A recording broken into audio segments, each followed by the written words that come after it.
Hello and welcome to our scoop. Be sure to subscribe and hit the like button if you enjoy this video. Story 1. My wife's selfishness is ruining our marriage. Where is the line drawn?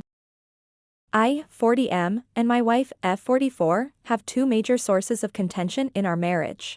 1. Her total refusal to share a bed for nearly our entire marriage. We just celebrated 7 years.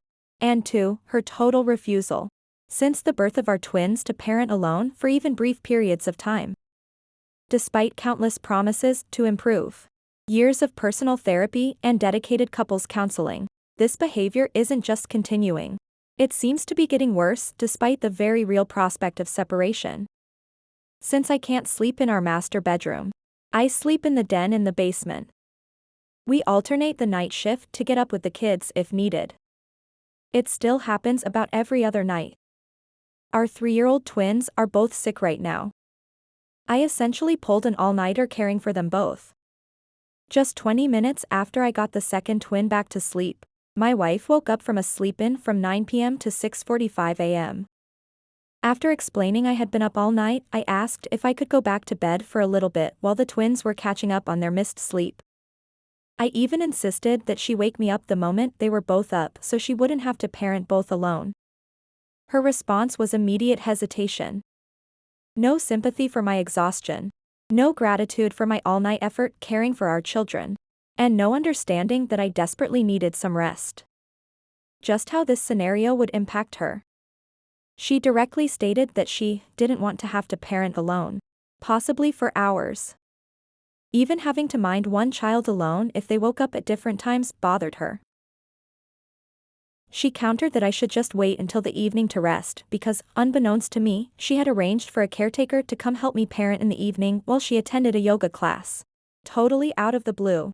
Brand new news to me. I tried explaining how unreasonable it was that I couldn't go back to bed and how left out I felt about these random plans she had made without a single word of discussion with me. I was met with her typical anger, denial, and defensiveness. An unstoppable zone she gets into during even the most innocuous conversations or conflicts. The twins ended up sleeping for another 3 uninterrupted hours. Hours I could have spent sleeping. But no. After a long while of silence, her tone and story changed.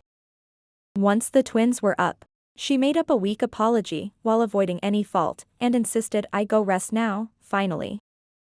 Apparently what she had meant to say all along was that I should rest while the twins were sleeping, which I had by now missed out on, and then sleep when the care provider arrived. 2 naps for me was the offer all along. I never ended up getting to rest or nap at all. When the care provider arrived, I had to slip out and get groceries before my wife left for yoga. After she left, I bathed one of the twins, fed them supper, and got them ready for bed. The caretaker was helpful playing with one while I tended to another, but nothing I couldn't have done on my own since I have done it so many times now. This is far from an isolated incident, and I am at my absolute wit's end, and she knows we're on the verge of separation for this exact selfish behavior, which she has previously sworn to me will change many times. How much selfishness and broken promises is a spouse expected to endure regardless of mental health, obliviousness, unaddressed anxiety, and chronic postpartum depression? A recent example. We rented a cabin on the lake for 3 nights last week to reconnect as a couple and work on sharing a bed, her idea. The first night was okay. The second night she complained of a crappy sleep, for which I was clearly at fault, and then she napped the whole morning away. The third night I had to literally sleep outside on the 2-seater patio bench with only the bed top sheet to cover me. She got up in a huff and stomped around for a while. I asked her what was up and she claimed that my snoring was keeping her up. When I explained I wasn't even sleeping yet either, her story changed to, well, you're going to snore and knowing that is keeping me from sleeping.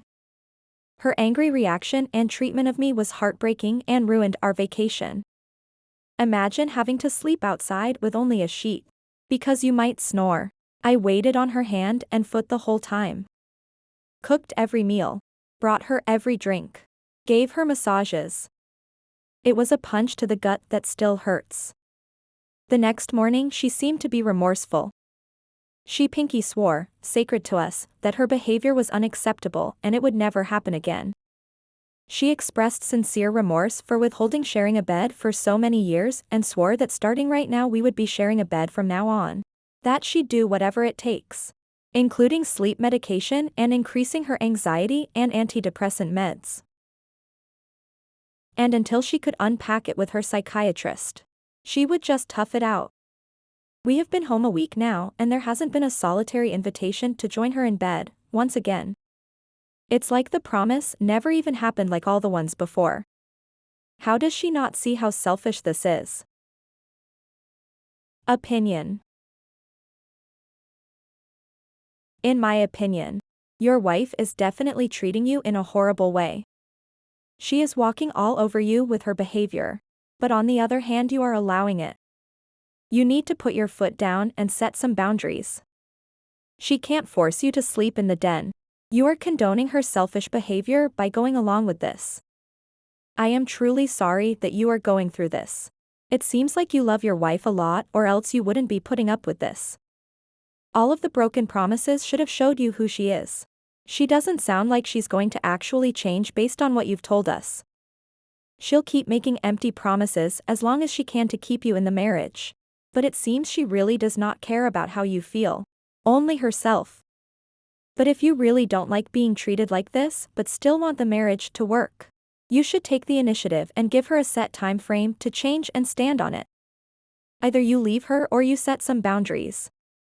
In this time, you should start sleeping in the master bedroom.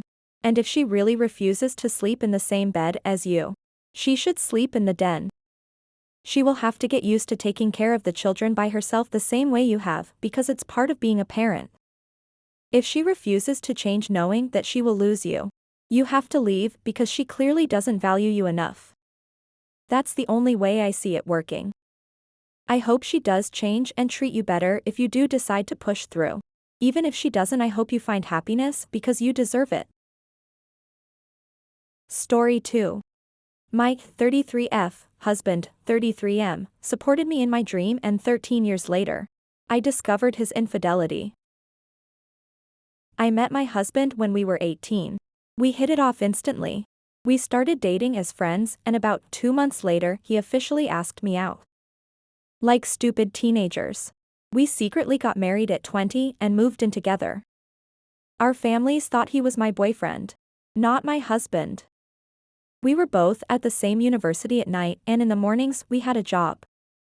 My dream since I was very little was always to be a dancer, but my parents couldn't afford to pay for an academy. They are too expensive and my parents also think that these types of hobbies are a great waste of time and that it is better to study and then get a good job, then get a house and then get married.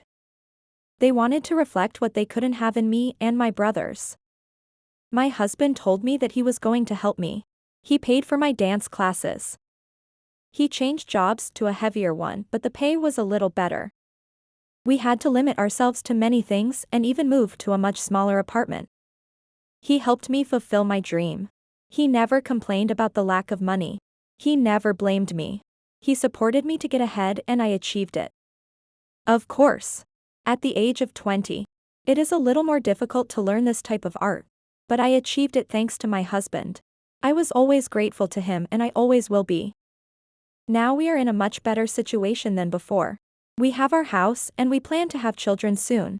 Perhaps when we are 35 to be able to save a little more and cover the necessary expenses that a child requires.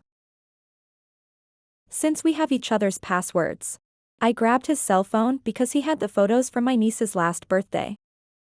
I saw that he had his cell phone in airplane mode. When I took it off, a few minutes passed and several messages began to fall. The contact had a man's name, but the messages were a little strange. They could be read in the notification bar. The messages were along the lines of, "Honey, are you home yet? Write to me when you can." I checked the number and it was one of my friends. I had deleted his conversation with her, so I took a screenshot of the last messages she sent. I told him that same night and he started asking for forgiveness and crying. We both cried. He hurt me so much. He confessed that it had been going on for about 5 months now. My friend and he worked together, so they started getting closer now that she got divorced. He said that he was going to cut off all communication with her, and if I want, he would change his job. I mentioned divorce and he became hysterical, begging me to give him a second chance. I really lost trust in him, and a certain part of me wants a divorce. But another part of me really loves him, and I'm so grateful to him for supporting me years ago that a certain part of me is holding me back from making a decision. In recent days, he has been coming home early from work. And he brings me flowers and chocolates. He initiates intimacy every night. My libido is pretty high. But we only did it once a week because he was tired. Should I forgive him and move forward in the marriage? Can that trust be recovered? I have seen that many marriages recover after infidelity and that it can be done with marriage therapy. P.S. I already got tested for STDs and I'm clean. Comments. Johnny_Velvet commented, "By the way, OP. He's been too tired for intimacy for months because he's been banging your friend repeatedly. It's awful that he has a partner at home loving and willing.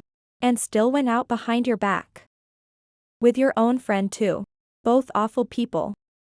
And Grey Girl 34 commented, "I will caution that cheaters always turn to love bombing after being caught, and they do everything you had been wanting them to do before you find out, but it disappears after a few months, and it'll turn to I've been doing ABC, you should have forgiven me by now.